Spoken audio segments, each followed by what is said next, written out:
సంతోషకరమైన రోజు. ఈరోజు D37 లో దాదాపు 50,000 ఎకరాలకు కాలువల ద్వారా చెరువులు నింపడం, ఇండైరెక్ట్ గా కాలువల ద్వారా పారించడం ఒక పెద్ద డిస్ట్రిబ్యూటరీ.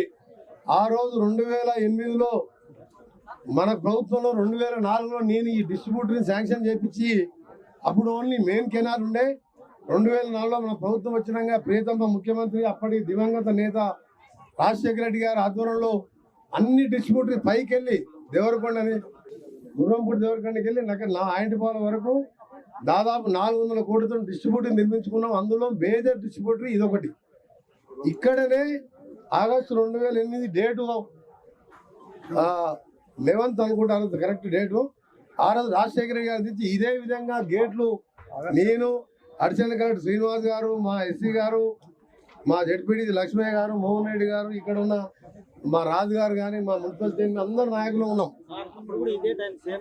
ఈ టైంకే అందరం వచ్చి హెలికాప్టర్ గుండ్లపల్లిలో దిగి మళ్ళీ హెలికాప్టర్లో ఎన్జీ కాలేజ్ పై బహిరంగ సభలో పాల్గొన్నాం.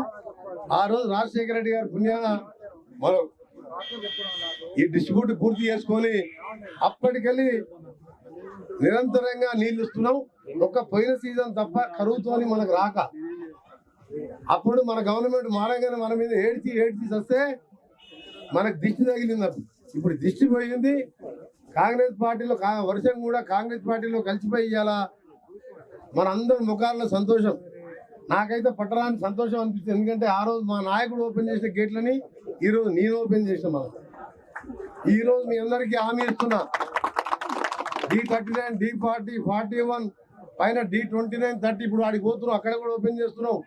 అక్కడ మిషన్లతోని మొత్తం 10 మిషన్లు పెట్టినా కాలువలు కూడకపోయినాయి అని చెప్పి పోయినసారి నీళ్లు రాక కంప చెట్లు పెరిగి మొత్తం నీళ్ళు ఇప్పినా కిందికి పోకపోతే ఇవాళ ఉదయమే మాది జడ్పీటీసీ మా శ్రీనివాస్ గౌడ్ చెప్పి మా నాయకులందరికీ చెప్పి నేను కొన్ని హైదరాబాద్కి వెళ్ళి మిషన్లు చెప్పి స్థానిక నాయకులను అడిగి అన్ని డిస్ట్రిబ్యూటర్ కూడా ఫస్ట్ జంగల్ క్లియరింగ్ చేపిస్తున్నా. ఎందుకంటే 4-5 రోజులలో ఎంటైర్ AMRP కింద ఉన్నకెలా నల్గొండ అసెంబ్లీ కాదు, అన్ని కెనాల్స్ కూడా అన్ని చెరువులు నింపాలి. తర్వాత పారుగంత ద్వారా నీళ్ళు ఇవ్వాలి, గ్రౌండ్ వాటర్ పెరగాలి, చెరువులు పొంగి పొరలాలి. ఎందుకంటే పోయినసారి కరువుతోని మా పంటలు పండగ ఎండిపోయినాయి. అందుకని మీరు ఒక్కడికి మీ అందరికి గమనించాలి.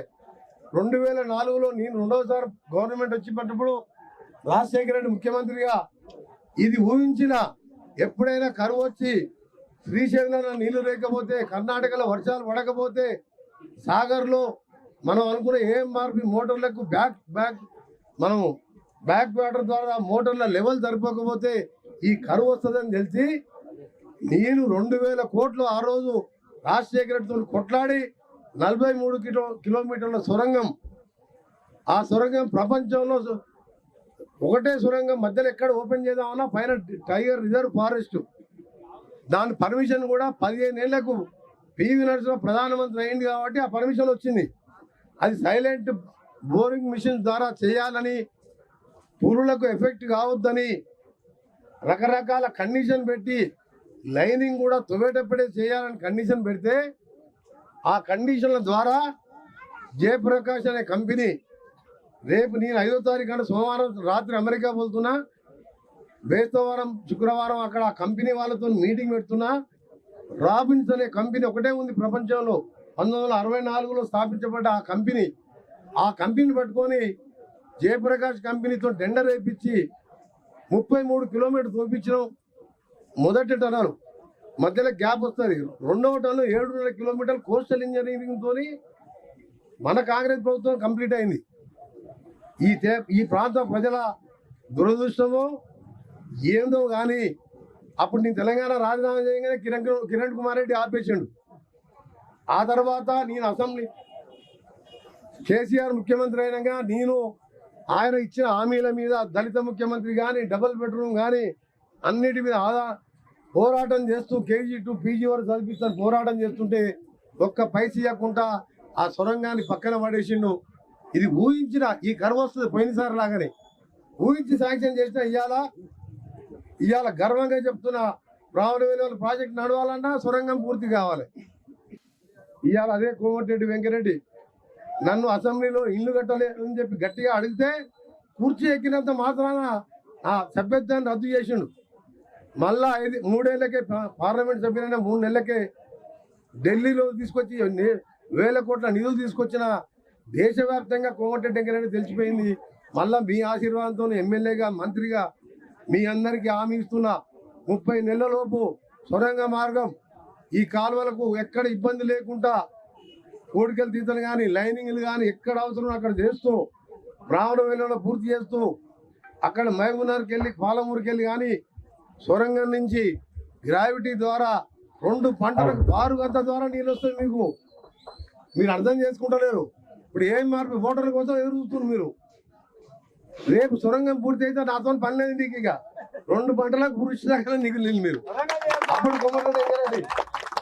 అప్పుడు కోమటిరెడ్డి వెంకరెడ్డి మీకు ఆ నీళ్ళల్లో ఒక వెంకరెడ్డిని చూస్తాడు.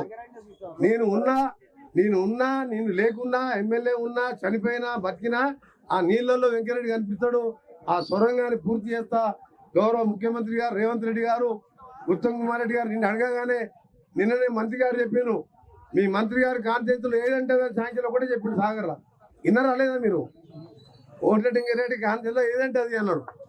అంటే నా కోరిక ప్రజలు తెలంగాణ రైతులు నా నల్గొండ కాన్ఫరెన్స్ నా నల్గొండ జిల్లా 30 నెలలలోపే సొరంగాన్ని పూర్తి చేపించి ప్రతి భావన వేలలో పూర్తి చేపించి 4,50,000 ఎకరాలకు కృష్ణమ్మ నీళ్లతో మీ కాళ్ళు కడిగి మీ రుణం తీర్చుకుంటా.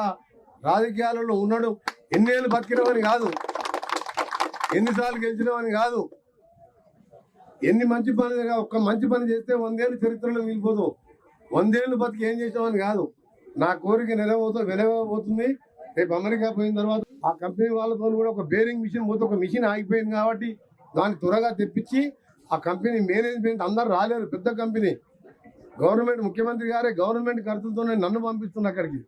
ఆ కంపెనీతో మీటింగ్ పెట్టి అన్ని స్పేర్ పార్ట్స్ ఎక్స్ట్రా తెప్పించి దాన్ని 26 నెలల్లో పూర్తి చేయాలని పెట్టుకున్నా. ఆ తర్వాత సాగర్ ద్వారా 6 లక్షల ఎకరాలు, శివన్నగూడెం మరిగూడెం ద్వారా 3 లక్షల ఎకరాలు, శ్రీశైలం సొరంగ మార్గం బ్రాహ్మణ వెల్లెం ద్వారా ధర్మారెడ్డి బునాది గాని కాలువ అక్కడ గంధమల్ల రిజర్వాయర్ ద్వారా ఎకరా లేకుండా నీళ్లు అందించడం. నల్గొండ జిల్లా ప్రజల రుణం తీర్చుకుంటాం. ఎందుకంటే మీరు మన గెలిపించిన గెలుపు మామూలు గెలుపు కాదు. ఒక్కొక్కరికి మైండ్ బ్లాక్ అయిపోయింది. 5,75,000 మెజార్టీ, భారతదేశంలో 7వ ర్యాంకు. భువనగిరి ఎంపీ ఓడిపోతుంటే 3 లక్షల మెజార్టీ. ప్రతి ఎమ్మెల్యే 55,000 పైన దగ్గర తక్కువ ఎవరు లేరు. ఒక సీటు మా పొరపాటుతో ఒక సీటు పోయింది మాకు జిల్లాలో. ఈ సీట్లు ఓట్ల కంటే ఎక్కువ మా ప్రజల రైతాంగం కళ్ళల్లో సంతోషం చూడాలి. నా జీవితం ధన్యమైనట్టుగా భావిస్తున్నా. దగ్గరకు వచ్చింది ధన్యమయ్యే రోజు. ఎందుకంటే 26 నెలలు అయితే సొరంగం పూర్తి అవుతుంది. అప్పుడు గ్రావిటీ ద్వారా రోజు నీళ్లు రావాలి. ఈ కాలువలు 24 గంటలు బారాలి. మా పొనుగోడు లిఫ్ట్ కూడా పొనుగోడు జిల్లాపేట రేగట్ట చెరువు, అలాగే నర్సింగ్పట్ల గంగదేవ చెరువు, దాని పైన ఉన్న కంచనపల్లి పైనే ఉన్నది కెనాల్ పైన కంచనపల్లి చెరువు ఉంటుంది. ఈ 4 చెరువులు కూడా ఎస్టిమేట్ వేయించినాం. దోలపల్లి ఎల్లాల చెరువుకి డైరెక్ట్ నింపుతుంది. అన్ని లిఫ్ట్ పెడితే మరి ఎల్లాల లిఫ్ట్ ఎందుకు? అది వారంలోనే ఎల్లాల చెరువు నింపుతుంది. ఇదేంటంటే పొనుగోడు దాకా ఈ కాలువ పోతలేదు. అందుకనే అది ఆ గ్రామాలకు లిఫ్ట్ పెడుతూ నీకు నర్సింగ్పట్ల గంగదేవం కూడా ఎందుకు పెట్టినాం అంటే దైలకు లింక్ వస్తలేదు. అంతా ప్లాన్ చేసుకున్నా. నా పని ఒకటే, రైతుల పని, నిరుద్యోగుల పని, ఉద్యోగాలు కల్పించడం, స్కిల్ డెవలప్మెంట్ సెంటర్ ఏర్పాటు చేయడం చాలా సంతోషంగా ఉన్నది. మా అడిషనల్ కలెక్టర్ గారు కూడా మంచి యాక్టివ్గా ఉన్నాం. మన ఆఫీసర్లు దొరకడం కూడా మన అదృష్టం. అలాగే D37లో 19 ఏళ్ళు కూడా ఉన్నది. ఆ 19 ఏళ్ళు కొంచెం పెద్ద ఓపెన్ చేస్తే కనగల చెరువు అర్జెంట్ నింపాలి. దాని కింద పెద్దలు ఉన్న తిమ్మన్నగూడెం, తేలగంటిగూడెం మొత్తం తోటలే బత్తాయి తోటలు. రాక్షసుడు, మానవత్వం లేని పాలకుడు.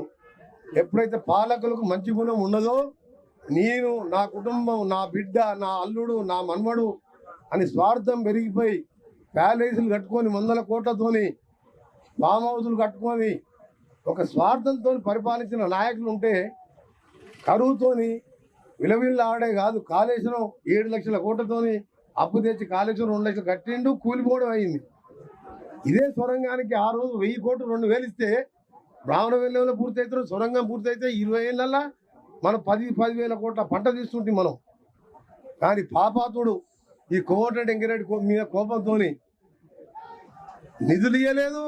ఆఖరికి ఎమ్మెల్యేగా కూడా నన్ను డిస్క్వాలిఫై చేసిన దేశ చరిత్రలో మొట్టమొదటిసారి నన్ను సంపత్ కుమార్ని. అట్లా అనుకుంటే వాడు చేసే పిచ్చిలోనికి మీ 5-10 మంది చేయలేకపోతున్నాం మేము. కానీ మానవత్వం లేదు. వెంకటరెడ్డి కోపం ఏంటంటే వెంకటరెడ్డికి పేరు వస్తుంది, వెంకటరెడ్డికి పేరు వస్తుంది. నాకేమైనా 1000 కోట్ల భూమి, 1000 ఎకరాల భూమి ఉందా వాళ్ళలాగా? ఫామ్ హౌస్లు ఉన్నాయా వాళ్ళలాగా? ఉండేది కిరాయిలు. బాబరేలో కూడా 3 ఎకరాల భూమి. 7 ఎలక్షన్లు పోటీ చేసిన అప్పుడేమిటి చూడు కేసీఆర్. నీ కొడుకు, నీ బిడ్డ, నీ అల్లుని అప్పుడు చూడు. జీరోకి వెళ్ళి 1,00,000 కోట్లకు పెరిగినావు. నేను రాజకీయాలు ఫస్ట్ అప్పుడే వీడు చూడు, ఇప్పుడు ఎంత చూడు. ఏం మిగలలే. నాకేం అవసరం లేదు. ప్రజలు బాగుంటే చాలు, రైతులు బాగుంటే చాలు. నాకు ఇలా చాలా సంతోషంగా ఉంది. మీ అందరికీ హామీ ఇస్తున్నా. ఏమైనా 3 ఏళ్ళు వచ్చిన 3 నెలలు కొత్త చదువుకొని అందరినీ సెట్ చేసుకున్నాం. మళ్ళీ 3 నెలలు ఎలక్షన్లు పోయింది. ఇవాళ గుండ్లపల్లికి వెళ్ళి స్టార్ట్ చేసినాం. మీ ఊళ్ళో తోటకాడ భోజనం చేసినాం. 30 కోట్లకి వెళ్ళి బ్రహ్మాండమైన నేషనల్ హైవే రోడ్ వస్తుంది. పని అవుతుందా లేదా? నేషనల్ హైవే ఎక్కడ ఒక టిగ్గర్ ఉన్నా రైతులందరూ సహకరించాలి. లక్ష్మీ కానించి రాజు కానించి రైతు మూల మీద 100 కరువులు ఉన్నాయి. ఎంతో మంది పిల్లలు చచ్చిపోయి నా కళ్ళ ముందల. అందుకనే డబల్ రోడ్లు వేపిస్తున్నా, జిల్లా మొత్తం వేపిస్తున్నా, రాష్ట్రం మొత్తం కూడా తిరుగుతున్నా రోడ్ల కోసం. గడ్కరీ గారితో కొట్లాడి తెస్తున్నా. మీ అందరికి చెప్తున్నా, మీరందరూ పోయి కూడా అలా కాలు పట్టుకొని నాకు ఇక్కడ కరెంట్ స్తంభాలు ఉంటే ఆఫీసర్లకు చెప్తాను. ఇప్పుడే స్తంభాలు కూడా జరపాలి. స్టేట్ ఉంటే ఏదంటే రాత్రి కూడా బండ్లు పెరిగినాయి. ఇంటికి 4 మోటార్ సైకిల్ అయినాయి, కార్లు పెరిగినాయి, ట్రాక్టర్లు పెరిగినాయి. ఒక ప్రాణం ఏదైనా తీసుకురావచ్చు, కోట్లు పోతే సంపాదించవచ్చు. మంచి ప్రాణం పోతే తీసుకొస్తామా? అందుకని రోడ్డు కూడా స్టేట్ వచ్చే విధంగా ఇక్కడ ఉన్న గ్రామస్తులు అన్ని చుట్టుపక్కల గ్రామాల వాళ్ళు వచ్చాను. ఒక గుండు మీకు గదం భూమి పోతే ఏం కాదు, 10 ఫీట్లు పోతే ఏముంది? బంగారం పోయింది మీకు. కానీ ఒక మనిషిని జీవితం కాపాడిన వాళ్ళు అవుతారు. ఆ టర్నింగ్లో చూడక రయ్య పోతుంటారు వాళ్ళు. అందుకనే ఈ రోడే కాదు, మొత్తం రోడ్లు వేయించాను. అనంతరం మీకెళ్ళి వేమిరెడ్డిగూడెం, పగిడిపల్లి వాగు మీద బ్రిడ్జి కానీ, ముషంపల్లి కానీ ఒక్కసారి అన్ని పెట్టుకుంటే వాళ్ళందరూ వచ్చి నా మీద తిస్తారు. నేను ఇవన్నీ చెప్పాను మీకు. తప్పకుండా నల్గొండ కాన్సెన్స్ని మొత్తం ఆదర్శంగా చేయడం, దేశంలో 2-3 ఇండస్ట్రీలు తీసుకురావాలని చెప్పి మన ముఖ్యమంత్రి గారు శ్రీధరబాబు గారికి చెప్పిన. ఆ విజయవాడ, హైదరాబాద్, నార్కెట్పల్లి, చిట్యాల మధ్యలో కానీ ఎక్కడ ఫారిన్ కంపెనీ ఇన్వెస్ట్మెంట్ ఇండస్ట్రీ వస్తే ఇక్కడ ఒక పెద్ద ఇండస్ట్రీ పెడితే 10-20 వేల మందికి మన చదువుకున్న పిల్లలకు ఉద్యోగాలు కల్పించాలని రేపు అమెరికాలో నాకు తెలిసిన కొన్ని కంపెనీలతో మీటింగ్ పెట్టుకున్నాను. రేపు సాయంత్రం సోమవారం నైట్ అమెరికా పోతున్నాను. మళ్ళీ వచ్చిన తర్వాత అన్ని గ్రామాలు పర్యటిస్తూ ఈ లోపలనే 10 మిషన్లు పెట్టి, ఇవాళ నా సొంత డబ్బులతో 10 మిషన్లు పెట్టి కంప చెట్లు తీపిచ్చి మా అడిషనల్ కలెక్టర్ కానీ ఎస్సీ గారిని రిక్వెస్ట్ చేసి తొందరగా ఎందుకు నింపమంటున్నా, పోయినసారి కరువుతోని భూగర్భ జలాలు పడిపోయి ఆ రాక్షస పాలనతో సొరంగం పూర్తి చేయకుండా నా మీద కోపం మా ప్రజల మీద చూపించిండు.